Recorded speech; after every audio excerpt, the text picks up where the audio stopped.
जिसमें अभी भी +2 में कुछ विषय का रिजल्ट बाकी है। तो हम लोग का स्पष्ट मांग था कि जिसका भी +2 में सिलेक्शन हो गया है उसका 9-10 में रिजल्ट नहीं दिया जाए। हम लोग का कहना था कि आप 9-10 का रिजल्ट आप 1-2 दिन बाद दीजिए, 12th वाले को सबको ज्वाइन करा लीजिए, DV कर लीजिए, उसके बाद जो है 9-10 का रिजल्ट आप दीजिए। सबका ये डेटा अलग से जारी करे, प्रत्येक विषय का अलग कट ऑफ जारी करे, प्रत्येक कैटेगरी का सबका मार्क्स भी शो किया जाए।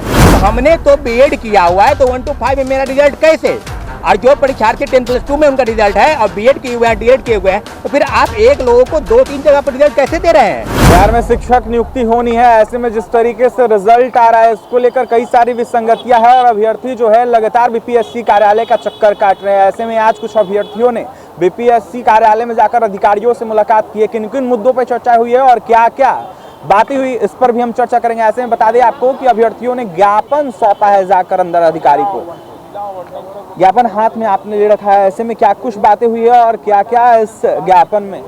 बिल्कुल, देखिए अभी देखे होंगे कि जस्ट 1-2 दिन पहले और अभी तक रिजल्ट प्रकाशित ही हो रहा है। बीपीएससी के माध्यम से +2 का रिजल्ट दिया गया है, जिसमें अभी भी +2 में कुछ विषय का रिजल्ट बाकी है। तो हम लोग का स्पष्ट मांग था कि जिसका भी +2 में सिलेक्शन हो गया है उसका 9-10 में रिजल्ट नहीं दिया जाए, क्योंकि ऑलरेडी वो +2 में उनका हो गया है, तो 9-10 उनका रिजल्ट रोका जाए। 1 सीट 1 रिजल्ट का डिमांड है। जिन अभ्यर्थी का +2 में अगर डॉक्यूमेंट वेरिफिकेशन में अगर कोई एरर आता है वहाँ पे वो अयोग्य पाते हैं। अगर वो 9-10 में पास है तो वैसे अभ्यर्थी का रिजल्ट यहाँ पे दिया जाए। जो वहाँ ज्वाइन कर लेते हैं तो 9-10 में उसका योग्यता वैसे ही समाप्त कर दिया जाए। ये बीपीएससी के विज्ञापन में भी था और अतुल प्रसाद सर जो है प्रेस कॉन्फ्रेंस में भी इस तरह का स्टेटमेंट दिए हुए थे। उसी मांग को लेकर हम लोग यहाँ पे गए हुए थे। हम लोग का कहना था कि आप 9-10 का रिजल्ट आप 1-2 दिन बाद दीजिए, 12th वाले को सबको ज्वाइन करा लीजिए, DV कर लीजिए, उसके बाद जो है 9-10 का रिजल्ट आप दीजिए। और जो नियोजित शिक्षक है उसका जो आप रिजल्ट दीजिएगा तो वो तो ऑलरेडी जॉब में है, तो उनको जो है उन्हीं के सीट पे समायोजित करिए।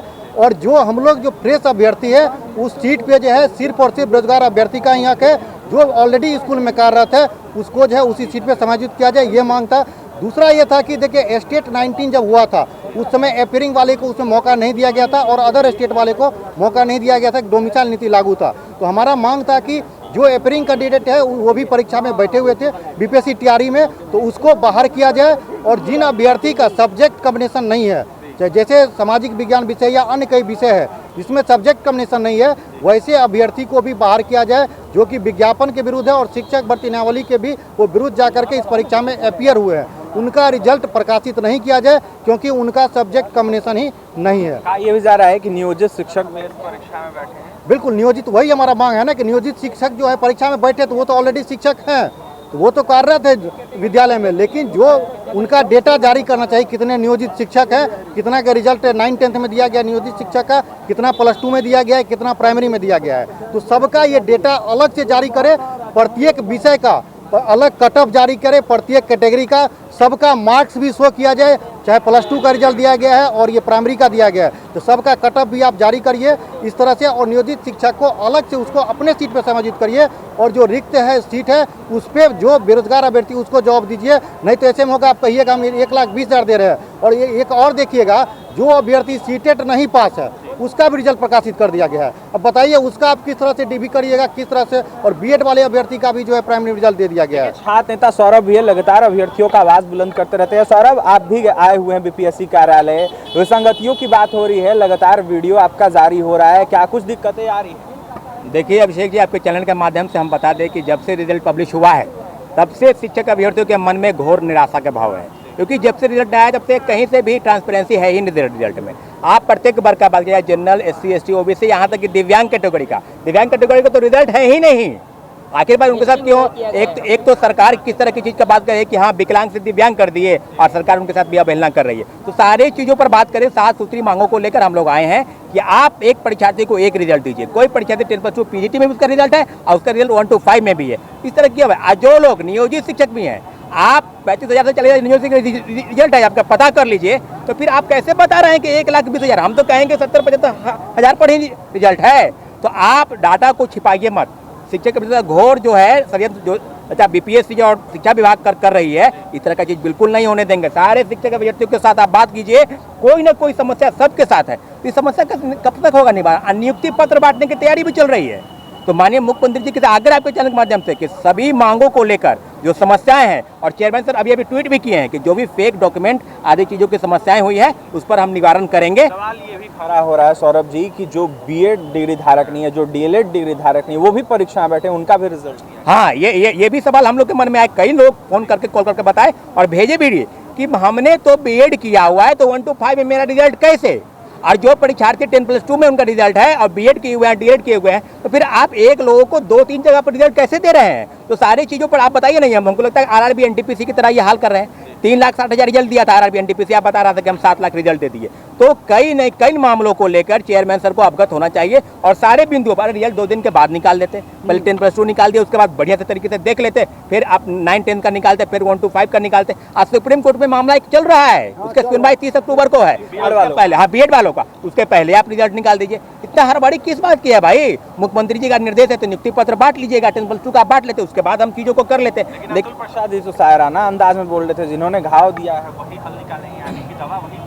अरे ये सायराना अंदाज में यही बात है ना कि वही माझी है जो नाव को बीच मधार में ले जाकर छोड़ दिया है, वही माझी है। तो ये माझी द माउंटेन मैन बनी है, पहाड़ जो ब्रजवाड़ी की फौज खड़ी है बिहार में, उसको तोड़ने का प्रयास कीजिए। सायराना अंदाज से नहीं, काम करके दिखाइए। आप जो बताते हैं 38 to 43, 24/7 काम कीजिए। शिक्षक अभ्यर्थियों के साथ बहुत बड़ा धोखा जो चल रहा है, ये धोखा बर्दाश्त नहीं किया जाएगा। आपके चैनल के माध्यम से बीपीएससी कार्यालय के मुख्य गेट पर हम कह रहे हैं, जो बड़े पैमाने पर बेरोजगारी के फौज है, जो नौकरी में है उनको नौकरी दे ही रहे हैं, वो नौकरी में है ही। और जो लोग नौकरी में नहीं है उनको आप बाहर कर दे रहे हैं। 35,000 से 40,000 नियोजित शिक्षक हैं, और वेटिंग लिस्ट की बात कर रहे हैं तो प्रत्येक वर्ग पर SC, ST, जनरल, OBC, दिव्यांग सब में आप 5% वेटिंग लिस्ट का रिजल्ट तुरंत प्रकाशित कीजिए। 100% सीट भरने की बात हो रही थी, ऐसे में 1,22,324 अभ्यर्थियों को शामिल किया गया। ये सब देखिए, ये सब जुमलेबाजी है जो हम पूरा सीट भरने जा रहे हैं। ये लोग पूरा सीट का लगभग समझ लीजिए 80,000 के लगभग में ही ये लोग नौकरी देने जा रहे हैं, क्योंकि जो नियोजित शिक्षक है उसको हम क्यों काउंट करेंगे भाई? और जिसका सीटेट नहीं हुआ है, जो एपरिंग कैंडिडेट है, जिसका सब्जेक्ट कॉम्बिनेशन है, उसका रिजल्ट आप कैसे दे दीजिएगा? उससे जो अभ्यर्थी योग्य है ही नहीं, आप उसका रिजल्ट कैसे प्रकाशित करिएगा? ये तो यहाँ पे अधिकारी भी एक्सेप्ट कर रहे हैं। तो बहुत सारे ऐसे अभ्यर्थी हैं, आधा 50% इनका कहना था ऐसे अभ्यर्थी हैं जिनका सब्जेक्ट कॉम्बिनेशन नहीं है, वो एपरिंग कैंडिडेट था, वो भी परीक्षा दे दिए थे। ये एक्सेप्ट कर रहे हैं, लेकिन इस पर कार्रवाई तो अतुल प्रसाद सर ही करेंगे, यही निर्देश देंगे। और जिससे मुलाकात किससे हुई? बिल्कुल, अभी हम लोग को उप सचिव कुंदन कुमार सर से मुलाकात। क्या बोल रहे हैं? देखिए, उनके द्वारा कहा गया आपका मांग जायज है, आप जो बोल रहे हैं वो सारा चीज़ सही है, लेकिन ये शिक्षा विभाग देखेगी। हम लोग इनको कहा कि हम लोग शिक्षा विभाग से मिलते तो आपके पास भेजते हैं, आप भेजते शिक्षा विभाग के। तो ये हम लोग का खेल बंद करिए, आप लोग शिक्षा विभाग से बात करिए और इस पर काम करिए। और विज्ञापन जो बीपीएससी TRE है उसमें ही लिखा हुआ है 1 सीट 1 रिजल्ट, विज्ञापन में लिखा हुआ है, तो उस विज्ञापन को अक्षरशः पालन किया। सवाल ये रहेगा कि जिस तरीके से रोल नंबर वाइज अभ्यर्थी पास हुए वो क्या है, ऐसे में कई जो फुटेज है वो वायरल हो रहा है, जिसमें देखा जाए तो नंबर वाइज अभ्यर्थी पास है। देखिए, अगर इस तरह का बात है, अगर रोल नंबर वाइज लगातार कोई रोल नंबर पास है तो उसको जांच का विषय है ही।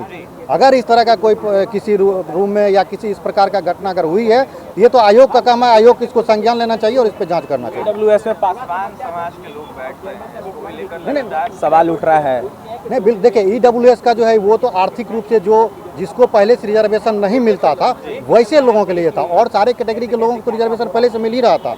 अगर इस प्रकार बैठ रहा है तो ये जांच का विषय, इसको आयोग को जांच करना चाहिए। सारे डॉक्यूमेंट का, जितना भी आप डॉक्यूमेंट लिए हैं, सबका सत्यापन सही तरीके से होना चाहिए, जो कि सही तरीके से नहीं हो रहा है। जिला में भेज दिया जा रहा है और वहाँ पे एक डॉक्यूमेंट वेरिफिकेशन के नाम पे खाना पूर्ति हो रहा है और कुछ नहीं हो रहा है। कहा यह जा रहा है कि सीटेट फेल डिग्री धारक भी इस परीक्षा में बैठे थे, उनको पास कर दिया गया और रिजल्ट उनका दे दिया गया। कहाँ तक ये सही है? बिल्कुल ये सही है, 110% सही है। जो फेल्ड है उसको पास किया गया, जो पास है उसको फेल कर दिया गया। बीपीएससी को संज्ञान लेना चाहिए और डिसेंडिंग वाइज रिजल्ट देना चाहिए। आंदोलन भी कीजिएगा आप लोग? सर, लेकिन शर्त यही रहेगा कि शांतिपूर्ण ढंग से हम लोग करेंगे, ठीक। लेकिन सर बात ऐसा है ना कि दिक्कत का कमी है नहीं, दिक्कत बहुत सारा है। जैसे सर कि हम लोग का सर, जैसे हम लोग PRT कैंडिडेट है, हम लोग सर 48 हम लोग का कटअप था, 55 हम लोग का है, ठीक है। आप हमको डिस्क्वालीफाई कर दिए, लेकिन सर कटअप लिस्ट जो है आप वो भी नहीं, हर कैटेगरी का जारी नहीं किए हैं, ठीक है सर। उसके बाद सर हमारे कहने का मतलब सर हर समय ये रहा है कि जो बच्चा सीटेड फेल है, उस बच्चा जो वहाँ पे डिस्क्वालीफाई होगा डॉक्यूमेंट वेरिफिकेशन के समय में, आप उस सब विसंगति को दूर करते हुए वेटिंग लिस्ट नया बनाइए फ्रेश।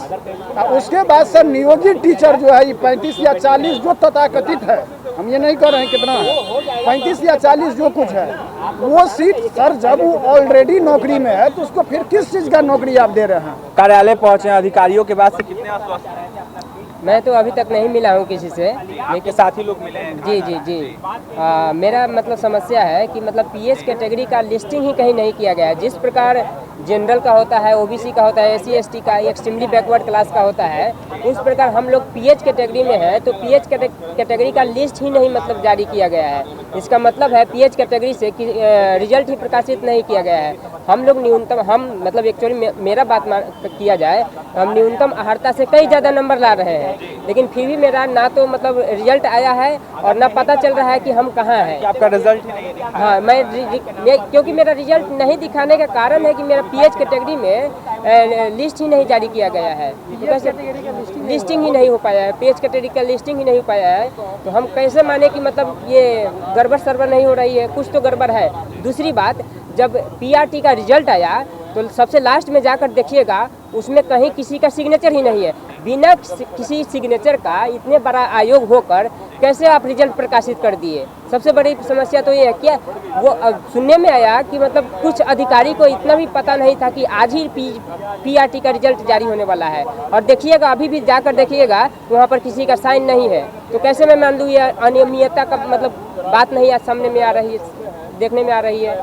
अंतिम में जाने से पहले अतुल प्रसाद जी को क्या कहिएगा? हम मिथिला में एक गाना चलता है हम लोग के गांव तरफ, उसके माध्यम से हम कहना चाहते हैं, हे यो अतुल प्रसाद बाबा एलो शरण माँ, कतेक कष्ट देलो बाबा हमरा जीवन में, कतेक कष्ट देलो बाबा हमरा जीवन में। बस यही कहना चाहते हैं। अगर उनको थोड़ा सा भी माइनर्स होगा तो इस गाने से वो समझ लेंगे।